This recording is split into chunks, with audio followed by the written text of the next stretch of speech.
माणसाच्या मनासारखं दुसरं सामर्थ्यशाली या जगात काही नाहीये.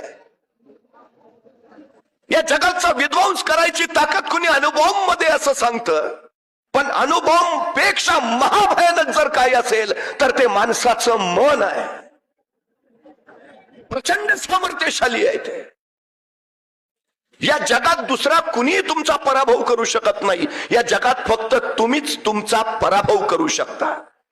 या जगात दुसरा कुणी तुम्हाला मर्यादा घालू शकत नाही. या जगात फक्त तुम्हीच तुम्हाला मर्यादा घालू शकता. या जगात दुसरा कुणी तुमच्यावर बंधनं लादू शकत नाही. या जगात फक्त तुम्हीच तुमच्यावर बंधनं लादू शकता. आणि या जगात दुसरा कुणी तुम्हाला विजयी करू शकत नाही. या जगात फक्त तुम्हीच तुम्हाला विजयी करू शकता. ही सगळ्यात मोठी गोष्ट आहे. वीराचार्यांनी तो संदेश लोक माणसांपर्यंत दिला.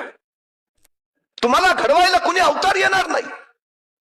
जगातली सर्वोत्तम निर्मिती जर कुठली असेल तर स्वतःला घडवणं. त्याच्यासारखी दुसरी सर्वोत्तम निर्मितीच नाही. मन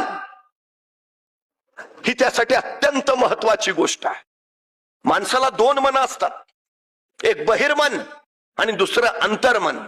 बहिर्मन निर्णय घेतं आणि अंतर्मन अंमलबजावणी करतं. या जगात असं काहीच घडत नाही जे तुम्ही ठरवलं नाही.